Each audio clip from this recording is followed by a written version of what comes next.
మరి చాలా సంతోషం. మీరందరూ కూడా ఎంతో ఉత్సాహంగా దేవుని సన్నిధిలో ప్రార్థించాలని, అలాగే దేవుని మాటలు వినాలని ఎంతో ఆసక్తి కలిగి దేవుని మందిరానికి వచ్చారు.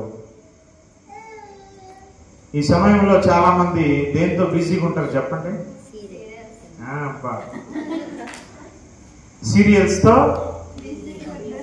సీరియల్స్ అంటే అవోయి. సీరియల్ అంటేనే ఒకదాని తర్వాత వస్తూనే ఉంటాయి అన్నమాట. వాటికి అంతం లేదు. యేసయ్య రాకడ దాకా సీరియల్స్ అన్ని వస్తూనే,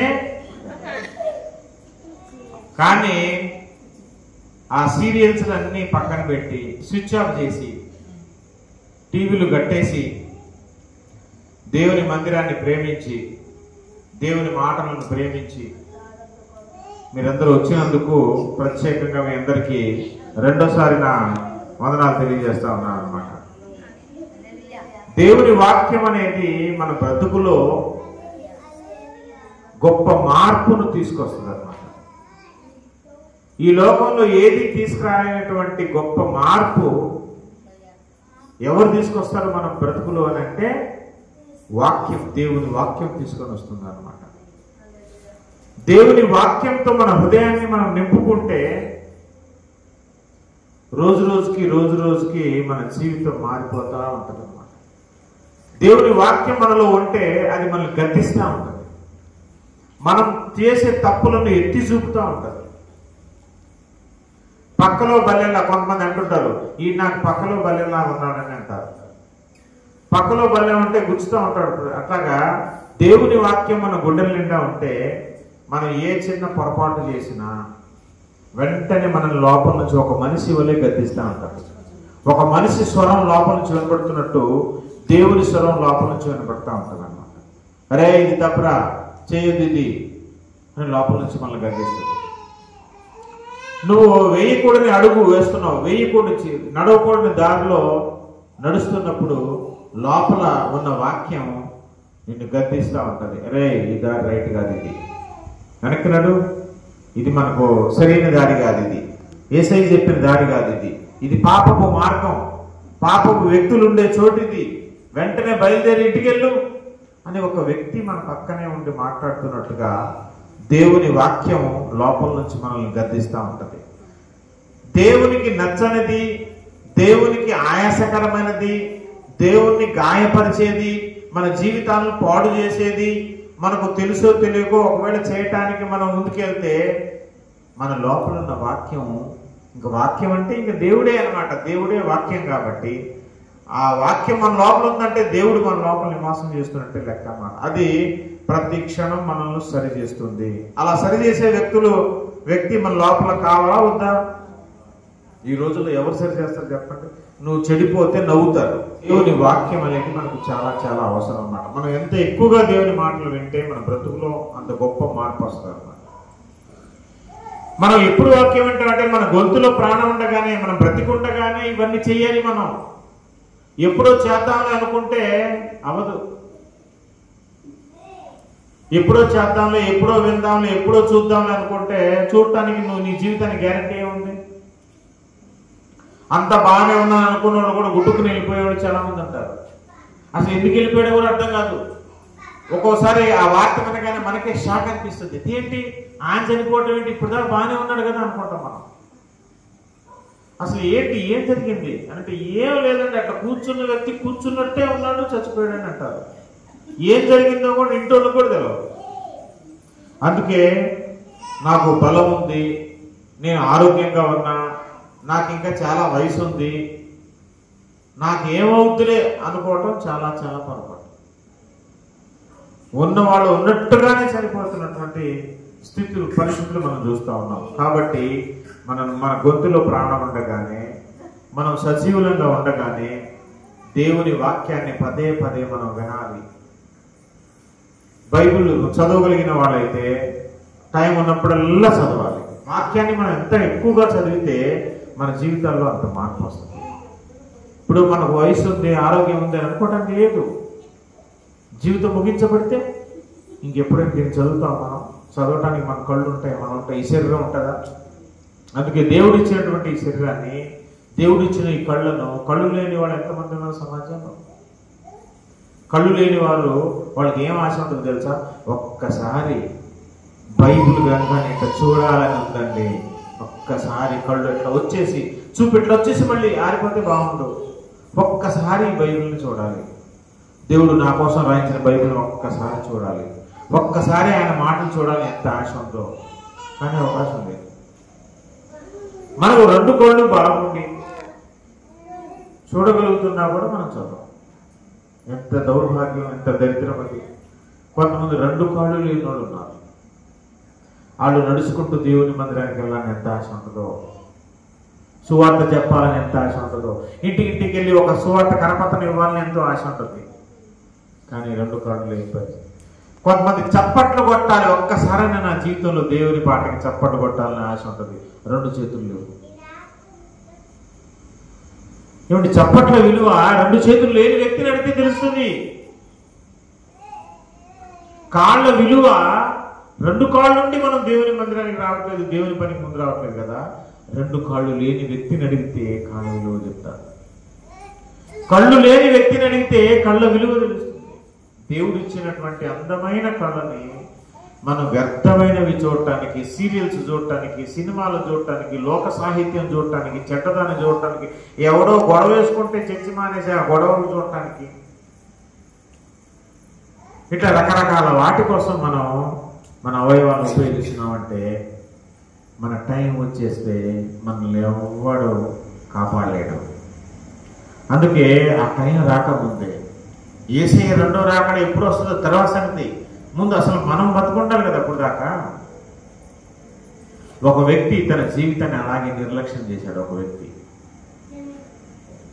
ఆ వ్యక్తి గురించి ఈరోజు మనం చదువుతున్నాం. లూకాసు వార్త 16వ అధ్యాయంలో చూస్తే 19వ వచనం నుంచి చదివితే, లూకాసు వార్త 16:19 చూస్తే, ధనవంతుడు ఒకడు ఉండేనట. ఎవరున్నారు చెప్పండి? బీదవాడా ధనవంతుడా? ధనవంతుడు. ఎంత గొప్ప ధనవంతుడు అంటే అతను రాజులు వేసుకునే రంగురంగుల బట్టలు వేసుకుంటాడు. ఆ వస్త్రాలు ఒక్కొక్క కోటు 50,000 ఉండొచ్చు, 1,00,000 ఉండొచ్చు, అంతకంటే ఎక్కువ కూడా ఉండొచ్చు. బంగారు నగలతో, బంగారు వస్త్రాలతో, మంచి మంచి ఖరీదైనటువంటి వస్త్రాలు ధరించి కావలసిన కోరిన తిండి తినే అంత డబ్బు ఉంది. ఏసీ రూముల్లో బ్రతుకుతూ సర్వ సుఖాలు అనుభవించినటువంటి ఒక ధనవంతుడు ఒకడు ఉన్నాడట. అతడు ఊదారంగు బట్టలను, సన్నపు నార వస్త్రములను ధరించుకొని ప్రతి దినము బహుగా సుఖపడుచుండేవాడట. ఆయన జీవితం ఎంత బాగుందో చూడండి. మన దృష్టిలో చూస్తే, లోకం దృష్టిలో చూస్తే. ఆయనంట ఊదారంగు అంటే బ్లూ కలర్, బ్లూ కలర్ తెలుసుగా, దాన్ని ఊదారంగు అంటారు. రాజవస్త్రాలు అన్నమాట అవి, రాజులు ధరించేవాడు అన్నమాట. అలాంటి ఊదారంగు బట్టలంట, సన్నపు నార వస్త్రాలు, పట్టులో ఉన్న సన్నటి నారలు ఉంటాయి చూడండి, అట్లాంటి పట్టు వస్త్రాలు అన్నమాట. ఖద్దరు అనమాట, ఖద్దరు సత్తులు చాలా చాలా ఖరీదనే వేసుకునేవాడంట, రంగురంగులు బట్టు వేసుకునేవాడంట. ప్రతి దినము బహుగా సుఖపడేవాడంట, బహుగా సుఖపడేవాడు. 1 రోజు 2 రోజులు కాదు, ప్రతి దినం ఆయనకి సుఖమే ఆయన జీవితంలో. అంటే ఏ కుదో లేదు ఆయనకి. ఎవరక్కడ అనగానే దాసులందరూ పరిగెత్తుకుంటూ 20 మంది దాసులు వచ్చేస్తారు, 2 మంది దాసులు. ఇగో అందించమంటే అసలు వంగాల్సిన పని కూడా లేదు. గ్లాస్ మంచినీళ్ళు కావాలంటే 10 మంది ఊరికి వస్తారు మంచినీళ్ళు తీసుకొని. అన్నం కావాలంటే అన్నం తినేసిన తర్వాత ప్లేట్ తీసిరేస్తే దానికి అడిగే వాళ్ళు వేరు ఉంటారు. ఇంకా అతని పరిస్థితి ఎలా ఉంటుందో చూడండి. ఇంకా ప్రతి దినం సుఖమేట. మరి మన జీవితాలు అట్లా ఉన్నాయా? ఒకవేళ మనకు కొంచెం డబ్బులు ఉన్నా ఆ డబ్బులు మన దగ్గర ఎన్ని రోజులు ఉంటాయి? 10 రోజులు 20 రోజులు ఉంటాయి ఖర్చు పెట్టుకున్న దాకా. ఇంకా ఖర్చు పెట్టుకుంటే మళ్ళా జీతం వచ్చేదాకా ఆళ్ళ మొక్కలు చూడటమే తప్ప మనకి ఇంకా సుఖం లేదు. కానీ ఈయన ప్రతి దినం సుఖపడేవాడు. అంటే ఎంత డబ్బు ఉండొచ్చు చూడండి. అయితే లాజరు అను ఒక దరిద్రుడు ఉండేను. వాడు కురుపులతో నిండిన వాడై ధనవంతుని ఇంటి వాకిట పడి ఉండేను. ఇక్కడ ఒక దరిద్రుడట ఆయన. ఆయన గురించి బైబిల్ ఏం చెప్తుంది తెలుసా? దరిద్రుడు. ఎంత కఠినమైన దరిద్రుడు అంటే ఆయనకి ఇల్లు లేదు, వాకిలి లేదు. అసలు ఇంట్లో కుటుంబీకులు కూడా ఎవ్వరు లేరు, అనాథ అనమాట, ఒక్కడే. మరి భార్య పిల్లలు ఉంటే ఆయన చూసుకునేవాళ్ళు ఉంటారు కదా, అక్కడ ఎత్తుకెళ్ళేవాళ్ళు ఉంటారు, ఎవ్వరు లేరు. ఆయనకి ఇల్లు కూడా లేదు. చివరికి ఎక్కడ పడుకున్నాడంటే రాజుగారి వాకిలిలో, ఆ ఇంటి ముందు పడుకున్నాడు అనమాట. ఎందుకని అక్కడే పడుకోవాలి అని అంటే, ఆయన రాజుగారు వాళ్ళ ఇంట్లో వాళ్ళు తినగా మిగిలిన భోజనం గోల్డ్ ఉంటుంది. అప్పుడు కుక్కలని ఎక్కడ కూడుకుంటాయి, ఎక్కడ భోజనం ఉంటే, ఎక్కడ ఫంక్షన్ జరుగుతుంటే అక్కడ కుక్కలన్నీ వచ్చుకో. ఎందుకని ఆశ వాటికి అక్కడ దొరుకుతుంది. అది ఫంక్షన్ లేని దగ్గరికి వెళ్ళి అవి వెయిట్ చేసి ఏం ఉపయోగం? ఈయన వేరే వాళ్ళ ఇంటి దగ్గరికి వెళ్తే ఏం ఉపయోగం? అందుకే రాజుగారి ఇంటి దగ్గరికి వెళ్తే కనీసం వాళ్ళు వండిన వేడిది పెట్టకపోయినా ఆ మిగిలిందైనా మొహాన పడేస్తారు, బ్రతకొచ్చు, ఇక్కడ కొంచెం అన్నం దొరుకుతుందనే ఆశతో బహుశా అతను ఆ ధనవంతుని ఇంటి వాకటే. అసలే దరిద్రుడు అయితే అతనికి ఒంటి నిండా కురుపులు. ఇంకా ఎంత ఘోరం అవుతుంది, ఈయనకే రావాలి ఆ కురుపులు. అసలే తినటానికి లేదు, ఉండటానికి లేదు, కట్టుకోవటానికి లేదు, చూసేవాడు లేదు, పడి ఉన్నాడు. ఇంక ఈయన ఒంటి నిండా కురుపులు, రోగం. ఇంక చూడు పరిస్థితి ఎంత ఘోరంగా ఉంటుందో. అతను ధనవంతుడి ఇంటి వాకిట్లో పడి ఉండి అతని బల్ల మీద నుండి పడు రొట్టె ముక్కలతో ఆకలి తీర్చుకొన గోరెను. ఆకలి తీర్చుకునేను కాదు, ఆకలి తీర్చుకొన గోరెను అంటే ఇష్టం, ఆశపడతా ఉండేవాడు అనమాట రోజు. ఆ బల్ల మీదది కాదు, బల్ల మీద తింటున్నప్పుడు ఏమైనా రొట్టె ముక్కలు కింద పడిపోతే వాటిని తినటం కోసం ఆశతో ఎదురు చూస్తూ ఉండేవాడు. అసలే దరిద్రుడు, ఒంటి నిండా కురుపులు. ఆ కింద పడిపోయినటువంటి మొక్కల్ని ఏరుకొని తిందామా అని ఆశతో చూస్తూ ఉంటే అక్కడ ఇంకో విషయం విచిత్రం, ఇంకా దరిద్రంలో దరిద్రం జరిగింది. అక్కడ ఏం జరిగింది? అంతేకాక కుక్కలు వచ్చి వాని కురుపులు, అంటే కురుపులను అల్లించే పరిస్థితి కూడా లేదు పాపం. ఇక కుక్కలు వచ్చి కురుపులు లాగుతున్నాయంటే ఆ రొట్టె ముక్కలు పడిపోతే ఎవరు ఫస్ట్ అందుకుంటారు వాటిని? కుక్కలు ఎందుకు? నీకు అయ్యవాడి మిగిలిన ఆయనకి. ఇంకా ఇది ఇంకా దరిద్రం. బా, ఎన్ని దరిద్రాలు ఉన్నాయండి ఆయనకి పాపం. అసలు పట్టించుకునే నాదులు లేరు, కుటుంబీకులు ఎవరు లేరు, ఒంటి నిండా కురుపులు. ఆ బాధ ఎట్లా ఉంటుంది తెలుసు? ఒక పుండు అయితేనే, ఆ చలిలో మనం పడి ఉంటే దుప్పట్లు ఏం లేదు, ఇంటి వాకిట్లో పడిన వ్యక్తి చలిలో ఒక పుండు అయితేనే భయంకరంగా నొప్పి వస్తుంది. ఒంటి నిండా కురుపులు అంటే ఒక్కసారి మీరు ఊహించుకోండి. అసలు అట్లాంటి వ్యక్తులు మనలాంటి వాళ్ళు అయితే ఇంత విషయం దాగి తెచ్చిపోతారు కదా.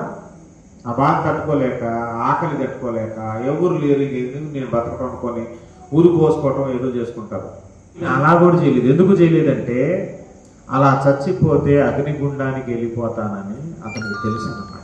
ఆత్మహత్య పాపం అని అతనికి తెలుసు అన్నమాట. ఎందుకంటే అతను దేవుని భక్తుడు.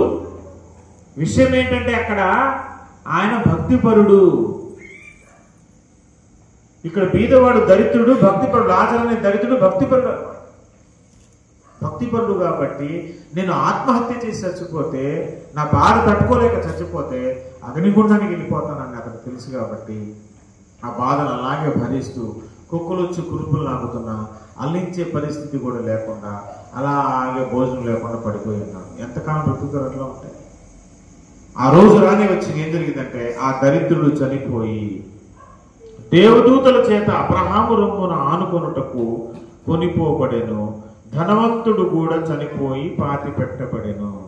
ఇక్కడ చూడండి, ఇద్దరు చచ్చిపోయారు. మనుషులన్నాక ఎవరైనా చచ్చిపోతారుగా, దరిద్రులైనా ధనవంతులైనా.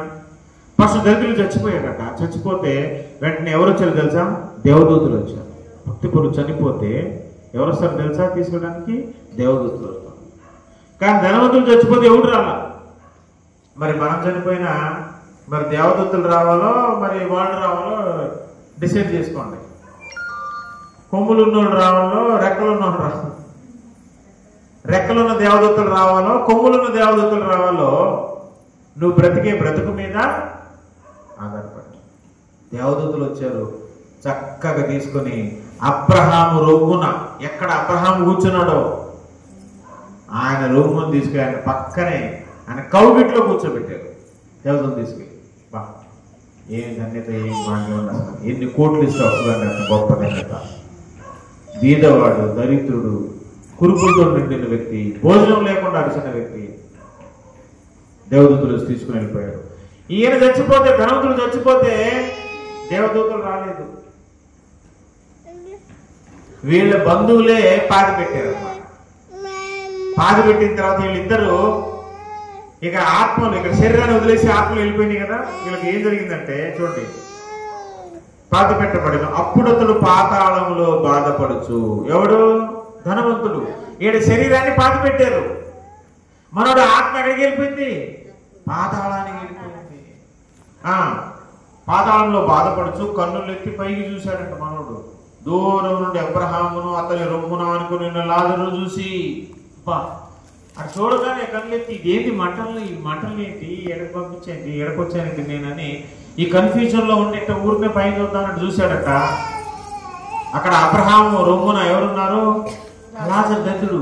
ఓ, ఈ మన ఇంటి వాడిలో పడినోడు ఇక్కడున్నాడు ఏంటి అని ఒకేసారి ఆశ్చర్యపోయాడట. ఆశ్చర్యపోయి ఏమడుతున్నాడు తెలుసా? తండ్రి అయిన అబ్రహామా, నా యందు కనికరపడి, ఏం పడాలంటే ఇతను ఇంటి ముందు దరిద్రుడు పడి ఉంటే ఈయన కనికరం రాలేదు, ఇప్పుడు ఈయన మంటల్లో పడితే మాత్రం ఈయన పట్టణ ఏం చూపించాలంట?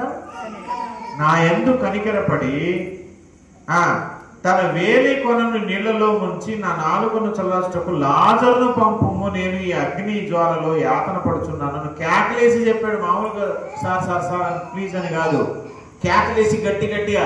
మరి కింద మంట పెడితే మాట మంచిగా వస్తాయా? గట్టి గట్టి కేకలేసి, నువ్వు అంత పెద్దోడు, నువ్వు రావద్దులే, కానీ నీ పక్కన లాజరున్నాడు చూసారా, ఆయన్ని కొంచెం మంచిని తీసుకొస్తే నాలుగు చల్లారిపోతుంది. ఎరవటానికైనా మాట్లాడటానికైనా మాటలు రావాలి కదా, నాలుక ఎండిపోతుంది కాబట్టి కొంచెం గ్లాస్ నీళ్ళు తీసుకురామని ఆయన చెప్తా ఉంటారు. అప్పుడు అబ్రహాం అంటున్నాడు, చూడండి ఏమంటున్నాడంటే అబ్రహాం, అందుకు అబ్రహాము, కుమారుడా, నీవు నీ జీవిత కాలమందు నీకిష్టమైనట్టు సుఖం అనుభవించావు. ఇది సుఖం అనిపించటం తప్పని కాదు, కానీ నువ్వు ఎలాంటి సుఖం అనిపించావు తెలుసా? నీకు ఇష్టమైనట్టు, నీ జీవిత కాలం అంతా నీకు ఇష్టమైనట్టు సుఖం అనుభవించావు. అలాగే నేను లాజరు కష్టం అనుభవించనని ఒక్కసారి జ్ఞాపకం తెచ్చుకున్నా నువ్వు. ఇప్పుడైతే వాడు ఇక్కడ నెమ్మది పొందుతున్నాడు, నువ్వేమో యాతన పడుచున్నావు. దీన్ని బట్టి మనం అర్థం చేసుకోవాలి, ఇక్కడ దేవుని కోసం ఎవడైతే కష్టాలు అనుభవిస్తారో, బాధలు అనుభవిస్తారో, పేదరికాన్నైనా సరే దేవుని కోసం అనుభవిస్తారో, వాళ్ళకి రేపు నిత్య రాజ్యంలో, పరలోక రాజ్యంలో సుఖ సంతోషాలు ఉంటాయి. ఎవడైతే ఇక్కడ దేవుడు లేదు, ఏమి లేదు, తర్వాత సంగతి బతుకుంటే చూద్దాం అనుకొని సర్వ సుఖాలు అనుభవిస్తూ కావాల్సిందల్లా కోరుకుంటూ, ఎవరిని కనికరించకుండా, భిక్ష వేయకుండా, ధర్మం చేయకుండా, దేవుని సువార్త ఏమి, దేవుడేమి ఏమి పట్టించుకోకుండా, ఉపవాసాలు ఏమి లేకుండా, ప్రార్థన ఏమి లేకుండా, ఇట్లాంటి ఏమి పట్టించుకోకుండా ఇక్కడ ఎవరైతే సుఖానికి అలవాటు పడతారో, జీవితకాలం అంతా సుఖపడతారో, వారి పరిస్థితి రేపు మారిపోద్ది. ఓడలు బండ్లు అవుతాయి, బండ్లు ఓడలు అవుతాయి అంటారు చూసారా. కాబట్టి ఈ వ్యక్తి రేపు భయంకరమైనటువంటి అగ్నిగుండానికి, భయంకరమైనటువంటి కష్టాల్లోకి వెళ్ళిపోతారని వీళ్ళిద్దరి కథలను చూస్తే మనకు అర్థమవుతుంది. ఇప్పుడు ఇక్కడ ధనవంతుడిగా బ్రతికినవాడు బీదవాడు అయ్యాడు ఇప్పుడు నరకంలో. ఎందుకని? వాడి గ్లాసు నీళ్ళు ఇచ్చేవాడు కూడా లేడు. ఇప్పుడు గ్లాసు నీళ్లు కూడా దొరకలేదంటే ఎంత కఠినమైన పేదరికం తెలుసది. ఇక్కడ ధనవంతుడిగా ఉన్నవాడికి పరిస్థితి మారిపోయి అక్కడ బేదోడు అయిపోయాడు. ఇక్కడ బేదోడుగా బతుకుతున్నాడు, వెళ్ళి సింహాసనం మీద అబ్రహాం పక్కన కూర్చున్నాడు. ఈయన ధనవంతుడు అయ్యాడు, ఆయన బేదవాడు అయ్యాడు. అప్పుడు ఇలా పంపించమని చెప్తే అబ్రహాము, నువ్వు సుఖాన్ని అనుభవించావు, అతనేమో కష్టపడ్డాడు. అంతేకాక ఇక్కడ నుండి నీ యొద్దకు దాటగోరు వారు దాటి పోజాలకుంటున్నట్లు, అక్కడ వారు మా యొద్దకు దాటి రాజాలకుంటున్నట్లు మాకును మీకును మధ్యలో మహా అగాధం ఉందని చెప్పాను. అప్పుడు అతడు, తండ్రి, అలాగైతే నాకు 5 సహోదరులు ఉన్నారు, వారును ఈ వేదనకరమైన స్థలమునకు రాకుండా వారికి సాక్ష్యం ఇచ్చుటకై నా తండ్రి ఇంటికి వారిని పంపవలనని నిన్ను వేడుకొనుచున్నానని చెప్పాను. ఇప్పుడు ఇతనికి వెంటనే ఒక ఐడియా వచ్చిందండి. ఇక ఈడ వర్కౌట్ అవ్వదులేనా, మన గ్లాస్ నీళ్ళు రావని అర్థమైపోయింది. ఈడ బాబు అక్కడ ఇక్కడ రావడానికి, ఇక్కడ అక్కడికి రావడానికి లేదు బాబు, మధ్యలో పెద్ద గొయ్యి ఉంది, అగాధం ఉంది, కుదరదు, నీకు వాటర్ ఇవ్వడం కుదరదు అని చెప్పగానే ఇక ఈడ వర్కౌట్ అవ్వదని అర్థమైపోయి వెంటనే వీళ్ళ మనసులో ఎవరు వచ్చారు తెలుసా? భూమి మీద ఇంకా బ్రతికున్న అతని సహోదరులు గుర్తొచ్చారు. ఆ సహోదరులు కూడా ఇలాంటి వాళ్ళే. ఈడు ఎట్లా బ్రతికాడో అతని సహోదరులు కూడా అలాగే బ్రతుకుతున్నారు. ఆ విషయం ఎవరు తెలుసు? ఈ ధనవంతుడు తెలుసు. మా ఊళ్ళు చనిపోయినా ఎడికే వస్తారు, నాకు తెలుసు ఆ విషయం, గ్యారంటీ ఇది. మా ఊళ్ళు కూడా ఇక్కడికే వస్తారు ఇక. ఎందుకంటే నేను ఎంత బతికానో మా ఊళ్ళు కూడా, నా అన్నదమ్ములు కూడా అలాగే బతుకుతున్నారు అక్కడ. ఇక వాళ్ళు కూడా రేపు వచ్చేస్తారు, నాకు తెలిసి ఈ విషయం అర్థమైపోయింది నాకు సీను. ఇక నేను ఎట్టాగా వచ్చేసాను కాబట్టి నాకు ఇంక చేసేది ఏం లేదు అంటున్నారు కదా. నా 5 సహోదరులు ఉన్నారు కదా, వాళ్ళైనా ఇక్కడికి రాకుండా ఉండటం కోసం ఈ లాజర్ని నా దగ్గర పంపిపోయావు, మధ్యలో గొయ్యింది అంటున్నావు కదా, నా అన్నదమ్ముల దగ్గరికైనా సరే పంపించి, అరే బాబు మీ ఊడు అక్కడ మంటల్లో కాలిపోతున్నాడు, మీరు కూడా కొంప తీసి అక్కడికి వెళ్ళిపోతారేమో అని నన్ను ఎక్కడి నుంచి పంపించారు అని దయచేసి ఆయన వెళ్ళమని మా వాళ్ళకి చెప్పండి. ఇక నా బతుకు ఎట్టాగు ఈ అగ్నిగుండంలో కాలిపోతే ఇక నా బతుకు ఇంతే, అర్థమైపోయింది, నన్ను ఏం చేయలేదు అంటున్నాడు కదా. కానీ మా వాళ్ళు ఇంకా చావలేదు, భూమి మీద ఉన్నారు బతికి. రేపు వాళ్ళు చచ్చిపోతే ఎక్కడికి వస్తారు, ఎడికే వస్తారు తెలుసు. ఎందుకంటే నా బతుకు వాళ్ళ బతుకు ఒకటే.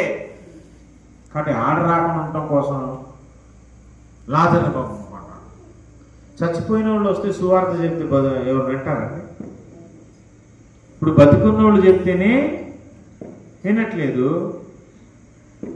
ఇప్పుడు లాజర్ గారు సరే వచ్చారనుకో, ఇప్పుడు లాజర్ గారు చచ్చిపోయారు, నా ఊళ్ళో అందరికి తెలుసుగా, చచ్చిపోయారు, శవాన్ని పాతేశారు, అంతా జరిగిపోయిందిగా. వారం తర్వాత వచ్చి తలుపు కొట్టి ఎవరో అని బయట నుంచి లోపల నుంచి ఎవరయ్యా అంటే, ఇదే వారం క్రితం చచ్చిపోయాను కదా లాజరు, నేను వచ్చాను తలుపు అంటే ఎవరు తీస్తాడా? ఆ మాట చెప్పగానే లోపల మాట్లాడుతున్నాడు పడిపోతాడు.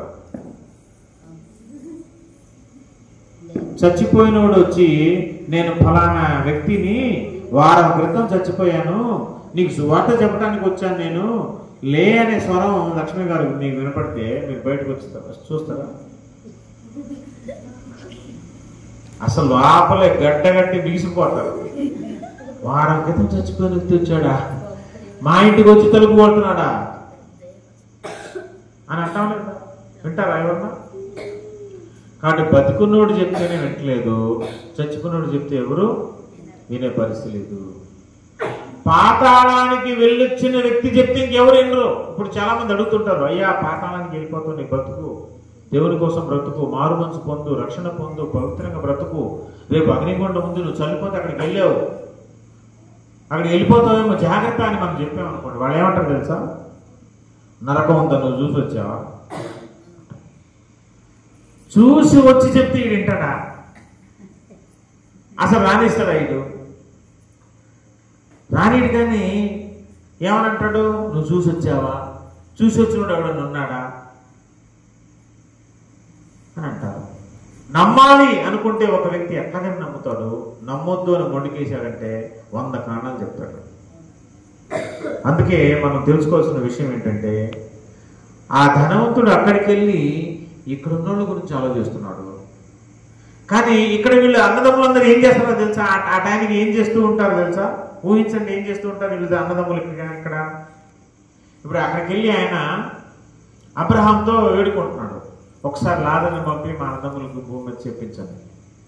ఆ టైంకి వీళ్ళు అన్నదమ్ములు ఏం చేస్తుంటారు? నేను చెప్పను ఏం చేస్తుంటారో. ఉంటాయి కదా దినం అని, భోజనాలని, ఇట్లాంటివన్నీ ఆ హడావుడి అంతా ఉంటుంది కదా. చచ్చిపోయిన వ్యక్తులకి చేసేవన్నీ ఉంటాయి కదా. దినం పెట్టాలి, దినానికి భోజనం పెట్టాలి, ఎంతమందిని పిలవాలి, ఏం ఐటమ్ పెట్టాలి, టెంట్ వాళ్ళకి ఎవరికి చెప్పాలి, కుర్చీలు ఎవరికి చెప్పాలి, ఎవరెవరిని పిలవాలి, ఇవన్నీ ఉంటాయిగా. ఏం గిన్నెలు ఇద్దామా, ప్లేట్లు ఇద్దామా, ఇట్లాంటివి ఉంటాయి. మళ్ళీ భోజనం చేసిన వాళ్ళకి లేకపోతే సమాధి కట్టిద్దామా, సమాధి ఎక్కడ ఎంత స్థలంలో కట్టిద్దాం, ఏ ఆకారంలో కట్టిద్దాం, పాకరాతి వాడదామా, ఇటుకలు వాడదామా, అన్నీ ఉంటాయి లెక్కలు. ఆయనకి ఆస్తులు ఏమైనా ఉంటే ఆయన పంచుకునే లెక్కలు కూడా ఉంటాయి కదా. వీళ్ళు అంత బిజీగా తిరుగుతుంటారు వీళ్ళు ఇక్కడ. ఆయనేమో అక్కడ ఏడుస్తుండు, వీళ్ళేమో ఇక్కడ ఎంజాయ్ చేస్తున్నారు. వీళ్ళు ఒక రోజు ఏడ్చారు, అయిపోయింది. ఇంకా రెండో రోజు నుంచి ఏంటి ఏడవడం ఉంటుందా? ఎంతకాలం ఏడుస్తారు? 2 రోజులు, 3 రోజులు, వారం. ఎంత ప్రేమ ఉన్నా, మహాప్రేమ అయితే ఒక నెల ఏడుస్తారేమండి.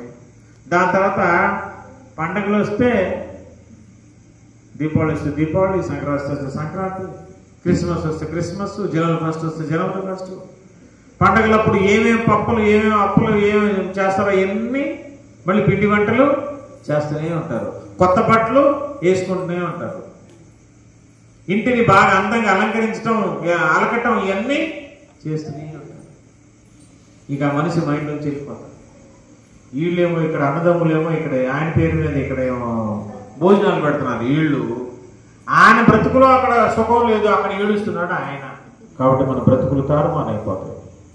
అందుకే ఇక్కడ ఉండగానే మనం కురుపులున్న వ్యక్తే దేవుని కోసం నమ్మకంగా విశ్వాసంతో బ్రతికినప్పుడు, తినడానికి తిండి లేని వ్యక్తే దేవుణ్ణి దూషించకుండా తన విశ్వాసాన్ని, ప్రార్థనా జీవితాన్ని, పరిశుద్ధత నిలబెట్టుకున్నప్పుడు మనకు ఏ కురుపులు లేకపోయినా దేవుడు అన్నీ ఇచ్చాడు. మనకు ఇల్లు ఇచ్చాడు, మనకు తినడానికి, కట్టుకోవడానికి బట్టలు ఇచ్చాడు.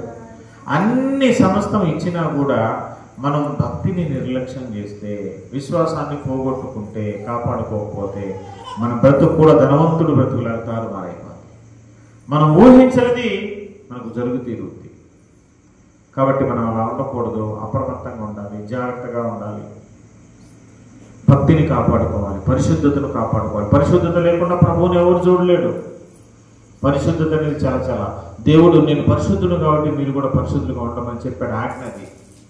ప్రతి విధమైనటువంటి అపవిత్రతను, పాపాన్ని మన నుంచి తొలగించుకోవాలి. భయము, భక్తి కలిగి ఎల్లప్పుడు మనం దేవుళ్ళు బ్రతకాలి. దినాలు చెడ్డవి. యేసయ్య అతి త్వరలో రాబోతున్నాడు. మన జీవితానికి గ్యారంటీ లేదు. కాబట్టి బ్రతుకుండగానే జాగ్రత్తగా సాక్ష్యం కలిగి మనం బ్రతకాలి. దేవుడు ఈ మాట మన ఇంట్లో దీవించి ఆశీర్వదించును గాక.